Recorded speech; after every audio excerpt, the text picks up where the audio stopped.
The faces of these women smiled as they sent children to their deaths. Imagine a young woman in her early 20s with blonde hair and an almost schoolgirlish look. Now imagine the same woman ordering an 11-year-old boy to undress completely at -10 degrees while taking a pleasurable drag on a cigarette. Her name was Jenny Wanda Barkman, and on the morning of January 25th, 1945, she stood at her post in the Stutthof concentration camp near Gdansk for the last time. The Red Army was approaching fast. The howling of the artillery could already be heard in the east, muffled and rhythmic like the hammering of a coming judgment. Chaos reigned in the camp. Files were burned, barracks evacuated, inmates sent on so-called death marches. But it wasn't just the men in SS uniforms who tried to disappear. It was also the women. Stutthof was one of the few camps with a high proportion of female SS guards. Many of them were barely older than the girls they beat, insulted, and led into gas chambers. They had been taught that severity was a duty, pity a weakness, and they had learned quickly, some with enthusiasm. On that January day, 11 of them disappeared. It was not an orderly retreat. It was flight. They swapped uniforms for civilian coats, cut up their papers, tied scarves around their hair, carried baskets of stolen bread as if they were simple fugitives. The line between perpetrator and civilian was blurred in a matter of minutes. But there were witnesses, survivors, people who had memorized faces and voices, people who knew that a false smile was often more deadly than an order. In the darkness, they drove west in trucks. Some joined refugee treks. Others hid with relatives, changed names, cut off their hair. Jenny Wanda Barkman went into hiding under the name Johanna in a small village near Lemborg.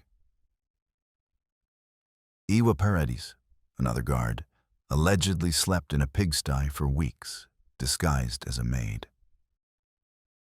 But while they were hiding, others began to speak. Stutthof was no longer a nameless camp. It was a place with witnesses, piles of corpses, and diaries left behind. And the Allies, especially the Polish authorities, had no interest in letting these women simply disappear. The first woman was discovered as early as February. She had worked in a hospital under a false name. She was recognized by a scar on her neck. A former prisoner had described her. The news spread like wildfire. In March, Barkman was arrested when she tried to buy bread at a station office. A Polish railroad official recognized her face and remembered the day she watched an old man being beaten to death without lifting a finger. Iwa Paredes was caught thanks to a tip-off. A former colleague had recognized her and reported her to the authorities. She was about to get engaged to a soldier. By May 1945, the Polish security forces had found 5 of the 11 women. Another 6 followed over the next few months. None of them resisted. Some smiled when they were arrested. Others said only one sentence: "I was just following orders." But the war was over, and anger grew in Poland. The population, traumatized by years of occupation, wanted more than trials. They wanted faces, names, justice. Or at least what they thought they wanted. The 11 women were taken to a prison in Gdansk. They were not told what to expect, but they knew. The walls of the cell were gray, damp, and so thin that you could hear the coughing from the next wing. Jenny Wanda Barkman sat on the cot and stared at her fingernails. One was splintered. A perfume bottle and a crumpled letter addressed to no one were found in her pocket. It was June 14th, 1945, and her first interrogation began at 08 Rosmar. The room was bare, a table, 2 chairs, an interpreter. The Polish investigator was not in uniform. He asked no questions about the SS or orders. He just showed her a photo, a 12-year-old girl, then another one, a boy with sunken cheeks, eyes too old for his face. Barkman said nothing. The interrogation protocols were not uniform. Some guards testified, others remained silent. Elizabeth Becker claimed that she had only been an office worker. I didn't beat anyone. But one survivor recognized her, not because of her voice or her gait, but because of the ring she wore, a seal with initials that had burned itself into a memory that could never sleep again. Several witnesses described how Paradis forced prisoners to walk barefoot over icy metal stairs, how she carried a truncheon during roll call, not because she had to, but because she wanted to. Some of her actions were not documented, but they had left traces, scars, internal and external. A Polish doctor examined the survivors. He noted multiple rib fractures, old fractures, severe malnutrition, panic reactions in women's voices. One former prisoner told how a female guard forced him to carry his brother's body and then slapped him for crying. She said I should be proud that he hadn't escaped. The investigators soon realized that it was not just about individual acts, but about a system of humiliation carried out by these women. Not in orders, but in looks, in rituals, in everyday violence. If you want to see how a country decides to replace mercy with ropes, subscribe now. It's getting tougher. Something began to change in the cells. Some of the guards tried to coordinate statements. Others collapsed. One screamed names in her sleep at night. One cut her thigh with a rusty hair clip. The prison guards did not know whether to intervene. At the same time, a plan was being forged in Warsaw. A public trial, visible, loud, highly visible. Poland had suffered, and Poland wanted the world to see it. It was not to be a Soviet show trial, but a display of Polish strength. Not Moscow, but Gdansk. The files were prepared, the witnesses were gathered. Over 300 people agreed to testify in court.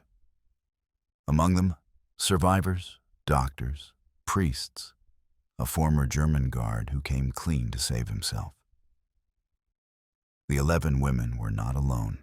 Several men were also charged, guards, a former camp manager, a transport officer. But the focus was on them, female perpetrators.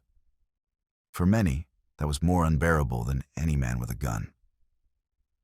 The first reports began to circulate in the newspapers. The hyenas of Stutthof. Devils in skirts.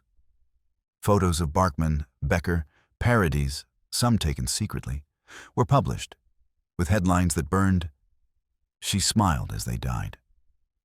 The public reacted with a mixture of shock, disgust, and fascination. That women could do such a thing did not fit the picture. It was as if evil was wearing a new mask. In the corridors of the prison, you could hear a female guard praying in Latin. Another read Bible verses aloud. Barkman remained silent. Her cellmate later said, "She looked at the wall as if she was waiting for it to stare back." On March 15, 1946, the indictments were officially served. The trial would begin on April 25th in Gdansk, in public, without a curtain, without music, but with microphones. The hall was full, not like at a concert, more like a public execution, which was not yet allowed to be called that. Gdansk, April 25th, 1946. The largest courtroom in the city was being remodeled. Additional benches, a microphone, chairs with numbers. Thousands waited outside. Most of them in silence, some with photos in their hands, others with scars on their faces. The doors opened at 0850. First, the judges were ushered in, 3 Poles, 1 Soviet observer, then the defendants, 8 men, 11 women, the women at the front in a row. Barkman was the first, then Paradis, then Becker. They wore simple clothes, no uniforms, no makeup, just faces, some pale, some cool. Only one was crying, no handcuffs. But the air was thicker than iron. The indictment began soberly, paragraphs, names, dates. But when the prosecutor's voice trembled, everyone in the room knew. This was no normal trial. It was an outlet and a mirror. The first witness was 67 years old. She had to be supported when she came in. Her testimony lasted 7 minutes. She didn't look at anyone during that time. She described how Barkman watched as her daughter died. Not because she had done it, but because she had done nothing. She stood there, and then she smiled. The second witness lost consciousness during her testimony. On the second day of the trial, Elizabeth Becker collapsed. Paramedics carried her out of the courtroom, but the judges remained calm. The testimony is adjourned. The trial will continue. Then came the name that made everyone fall silent. Mala Zimetbaum. A Jewish resistance fighter, once escaped from Auschwitz, later caught and executed. Her friend, also a prisoner in Stutthof, came forward as a witness. She described how one of the accused guards commented on Mala's return. A fly always returns to shit. Not all statements were so direct. Some witnesses cried, others whispered, some stood up, shouted, left the room. But they all described a pattern. Sadistic violence, psychological torture, absolute indifference to human suffering. A former guard, who confessed under pressure, incriminated Paradis heavily. He said, "She enjoyed it when someone fell. She kicked them." In the fourth week, Jenny Wanda Barkman was interviewed directly for the first time. Her tone was flat, her voice quiet. "I didn't give orders. I only helped." The judge asked, "Who did you help?" She didn't answer. The people outside grew louder. They stood with banners. "Justice for Stutthof. Execute, don't negotiate." The police had to intervene when stones flew against windows, but the trial continued. On May 31st, 1946, after 5 weeks, the closing arguments were held. The public prosecutor spoke of deliberate, structural cruelty, carried out with female precision. The defense lawyer argued with chains of command and fear, but no one really listened. The verdicts were read out on June 4th. 9 of the 11 women received the death penalty by hanging. 2 received life imprisonment. Some of the men were convicted, some acquitted. There was no relief in the courtroom, no shouts, no tears, just this one voice of an old man from the front row who said, "Too little, too late." Jenny Wanda Barkman closed her eyes. Ewa Paradis smiled. Elizabeth Becker prayed. The city was silent. Still, the carpenters worked in silence. The square was called Targ Wenglowy, once a market, now an open-air tribunal. On July 6, 1946, 2 days before the execution, they began construction.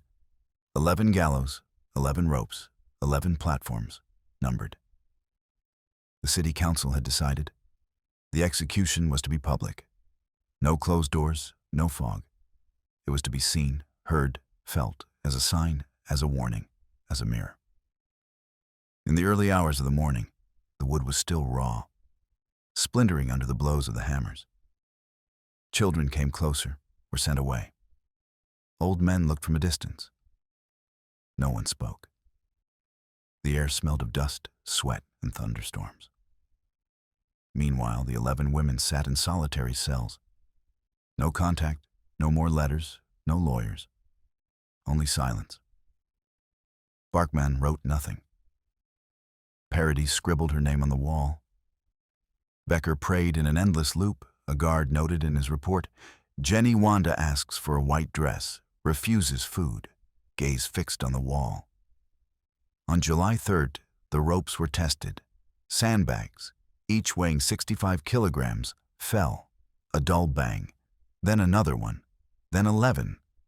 Someone threw a piece of bread on the square, as if to appease the earth. A dog ate it without a word. The night before the execution, each of the women was given the opportunity to make a final statement. 3 remained silent. 2 asked for mercy. 4 asked that their families not be informed. Parodies said only, "I hope they're filming this." The guards reported that Barkman remained calm. No tears, no anger, just that blank stare that never turned inward. Early on the morning of July 4th, they were woken up. They were given simple clothes, no masks, no hoods. There was to be no anonymity. Everyone was to see their faces. Everyone should know what guilt looks like when they know it's over. A priest came to every cell. 2 asked for confession, 1 threw water in his face. At 6:15, they were loaded into trucks, without windows, just a strip of light under the door. The place filled up. Old people, young people, children on shoulders, reporters with notepads, photographers with closed eyes. No applause, no shouting, only expectation. The sky was overcast. The wind swept over the wood. A survivor of Stutthof, 19 years old at the time, stood in the second row. He said later, "I wanted to cry, but I couldn't. I was empty." At 6:45, the trucks arrived at the site.